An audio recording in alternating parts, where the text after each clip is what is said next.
कमलेभ्यो नमो नमः। बोलिए श्री सद्गुरुदेव भगवान की जय, राधा गोविंद भगवान की जय, सीताराम प्रभु की जय। जय जय श्री राधे श्याम। समागत समादरणीय समस्त संत वृंद, भक्त दीवती माताएं बहनें, समस्त जलचर थलचर नभचर, समस्त जड़ चेतन, सियाराम में सब जग जानी, करहूँ प्रणाम जोड़ जुग पानी, भाव भरे हृदय से आप सभी के श्री चरणों में नमन वंदन करते हुए आज का प्रसंग है कि गृहस्थ में रहते हुए हम भगवत प्राप्ति कैसे कर सकते हैं। देखिए, भगवत प्राप्ति कोई बड़ी बात नहीं है, भगवान को पाना बड़ी बात नहीं है। हमारे पूज्य गोवर्धन वाले पंडित बाबा महाराज कहते थे कि एक बार सोहनी सेवा कर रहे थे और हमारे पूज्य बाबा महाराज श्री कृष्णदास बालयोगी जी महाराज उनकी सेवा में रत थे। तो वो कुछ प्रश्नोत्तरी उनसे कर रहे थे। तो उसी समय उन्होंने कहा, बाबा महाराज ने, कि गिरिराज जी की ओर इशारा करके कि इनको प्रसन्न करना तो कोई बड़ी बात नहीं है, लेकिन कोई हमको प्रसन्न करके दिखाए तो माने। वही है सच्चा जो संतों को प्रसन्न कर ले। तो संतों को कैसे प्रसन्न किया जाए, कैसे संत किससे प्रसन्न होते हैं। आज तक जिसने भी जो भी कुछ पाया है इस सृष्टि में, भगवान तक, भगवत प्राप्ति तक जो भी कुछ पाया है, वो बगैर संतों की कृपा के, बगैर माता पिता की कृपा के आज तक किसी ने कुछ भी प्राप्त नहीं किया है। चाहे वो सांसारिक हो, चाहे वो आध्यात्मिक हो। तो जिस प्रकार हम कोई सांसारिक संकल्प करते हैं, कोई कामना करते हैं, तो कभी कभार अपने मन में भगवान को भी पाने की कामना हमें करनी चाहिए, क्योंकि जन्म पर जन्म बीत गए। सांसारिक वस्तुओं की मांग करते हुए, संसार की धन दौलत इकट्ठा करते हुए जन्म पर जन्म बीत जाते हैं हमारे, और जन्म पर जन्म हम पा भी लेते हैं, लेकिन उसका क्या होता है, यही छोड़ के जाना पड़ता है। हमारे साथ जो जन्म जन्मांतर तक साथ रहता है वो है हमारे अच्छे कर्म और हमारे द्वारा किया गया भजन, नाम जप। ये असली धन दौलत है। तो अध्यात्म मार्ग में एकदम उल्टा होता है संसारियों से। संसारी मान प्रतिष्ठा चाहते हैं, सुख चाहते हैं, ऐश्वर्य भोगना चाहते हैं, परंतु अध्यात्म में ये बिल्कुल उल्टा होता है। इन सब का त्याग करना होता है, तभी वो आगे बढ़ पाता है। तो जैसे ध्रुव की माता थी, तो उन्होंने इतनी, उनके मन में लालसा थी प्रभु को प्राप्त करने की, और संतों के प्रति इतने सद्भाव वो रखती थी, और ऐसे बाट देखती थी संतों की, भगवान की, कि जैसे कोई अपने पुत्र की बाट देखता हो कि कब आए और कब मैं उनको भोग प्रसादी पवाऊं अपने हाथ से। कभी कोई ऐसा दिन भी होगा कि मेरे जीवन में भी संत भगवान का पदार्पण होगा। ऐसे ही अजामिल की पत्नी, अजामिल कितना पहले तो भक्त था, लेकिन जब पथभ्रष्ट हुआ तो पूरी तरह पथभ्रष्ट हुआ। ये अध्यात्म मार्ग ऐसा है कि एक बार यदि पूरी तरह भगवान में लग गया, क्योंकि मन रसिक है, रस लेने की इसकी आदत है, ये जहां भी लग जाता है वहां रस लेने लगता है। अब आप कहेंगे कि हम भाई जब तक करने बैठते हैं तो मन में बुरी बुरी बातें आती हैं। तो देखिए ये क्यों आती है, वो कारण जाने। जब भी हम कोई भजन पूजा पाठ करने बैठेंगे तो उसी समय ऑटोमेटिकली हमारे मन में इतनी गंदी, इतनी बुरी बातें जो कभी सोची भी ना हो, कभी देखी भी ना हो, वो भी सब आने लगती हैं। इसका कारण क्या है? क्योंकि प्रभु का नाम इतना चमत्कारी है और इतना पावरफुल है कि उसके सामने बुराई ठहर नहीं सकती। इतनी पावर है प्रभु के नाम में, हर एक नाम में, चाहे कोई भी हुआ, किसी भी इष्ट का हुआ, क्योंकि सब इष्ट रूपों में प्रभु ही तो हैं। भगवान एक है, रूप अनेक उनके भले ही हो सकते हैं। तो जब भी हम नाम जप कर बैठते हैं तो भगवान, जो नाम भगवान है, वो सोहनी देना शुरू करते हैं हमारे हृदय में, सफाई करना शुरू, उसी दिन से, उसी समय से सोहनी लगना शुरू हो जाती है।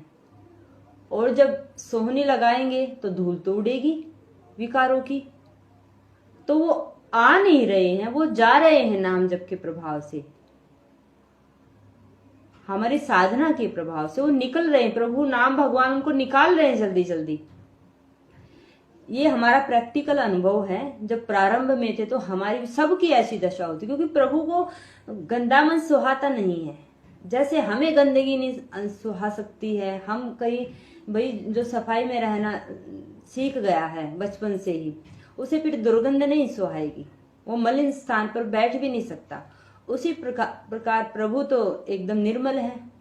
उन्हें तो जब रोम रोम तक, जब तक जीव निर्मल नहीं हो जाता उनकी साधना करते करते, जब तक प्रभु से नहीं मिल सकते। और प्रभु कहीं बाहर नहीं है, कहीं मंदिरों में नहीं है, प्रभु अपने अंतःकरण में ही बैठे हैं। लेकिन हमारी आत्मा के ऊपर विकारों की इतनी परतें चढ़ गई हैं, पाप हमारे द्वारा इतने पाप कर्म बने हैं, उनकी जो मलिनता है वो हमारी आत्मा के ऊपर इतनी परत पे परत जम गई है कि आत्मा ढक चुकी है। तो जब तक वो उस पर नाम भगवान की सोहनी हम नहीं लगाएंगे, भगवान के चिंतन का यदि उसे दर्शन नहीं कराएंगे हम मन को, तो तब तक तो उसके निर्मल होने का कोई कारण ही नहीं बनता, निर्मल हो ही नहीं सकता मन। तो एकांत में जब भी हमें समय मिले तो प्रभु का भजन अवश्य करें, और भले ही 1 घंटा करें, 2 घंटा करें, जैसे भी, जिस समय भी, चाहे 5 मिनट दिन में आपको खाली मिले। गृहस्थों के लिए बात हो रही है, विरक्तों को तो बाबा महाराज कहते थे कि ब्रिज में रहना आसान है, लेकिन ब्रिज के रहनी रहना ये अत्यंत कठिन है। और ब्रिज की रहनी क्या है कि ना तो संसार का मन से भी संसार का चिंतन, ना जीव से संसार की चर्चा, केवल और केवल भगवान नाम, निरंतर प्रभु का चिंतन, और केवल पूरा का पूरा समय भगवान को देना। यह है ब्रिज की रहनी, विरक्तों की रहनी ही है, गृहस्थों की नहीं है, विरक्तों की रहनी है। और गृहस्थ में भी ना पर चर्चा, ना पर निंदा, ये 8 बातें बाबा महाराज ने बताई है गृहस्थों के लिए। उसे फिर घर छोड़ कर जाने, कहीं बाहर जाने की उसे आवश्यकता नहीं है। तो जिस प्रकार अजामिल की पत्नी, उसके पति भ्रष्ट हो चुके थे, पथभ्रष्ट हो चुके थे, उसके बाद भी उन्होंने भगवान का विश्वास नहीं तोड़ा और वेश्या की सेवा भी भगवत भाव से करने लगी। अपने पति के साथ वो रह रही थी, अजामिल के साथ वेश्या, तो उसका चूल्हा चौका करके आती थी, जो प्रसादी मिल जाती थी पाके अपने एकांत में आके भजन करती थी। तो उसकी सेवा से, उसकी श्रद्धा से और उसकी सरलता से प्रसन्न होकर प्रभु ने 4 रूपों में, 4 संतों का रूप लेकर उसके पास आए। तो उस समय वो क्या सोच रही थी जिस समय वो उसके पास आए, कैसे प्रार्थना कर रही थी प्रभु से, मन ही मन सोच रही। जैसे हम कोई संसारी संकल्प बनाते हैं या मन में सोचते रहते कि ऐसा हो जाए, वैसा हो जाए, जैसा हो जाए, तो जैसे ही हम संसारी बातें सोचते कि ऐसा हो जाए, तो यदि हम भगवान के विषय में भी सोचेंगे ना कि क्या कभी ऐसा होगा कि ठाकुर जी मेरे पास आएंगे, बस उसी समय डायरी में नोट कर लेते हैं प्रभु कि आज इसने ये बात सोच ली है, देखो मेरे बालक ने एक बार तो मेरे को याद किया। तो प्रभु फिर उस बात को टालेंगे नहीं, चाहे कभी भी वो पूरी करें, अवश्य पूरी करेंगे। तो देखो अजामिल की पत्नी कैसे सोच रही थी मन में, और कैसे प्रभु ने फिर उसकी पूरी की। 4 संतों के रूप में आकर देखो कैसी लीला की प्रभु ने। और जब प्रभु, वो 4 संत उसके दरवाजे पर आए हैं, उनके दर्शन करके इतनी गदगद हो जाती है और नाच उठती है, गा उठती है, और कैसे गाने लग जाती है मचल के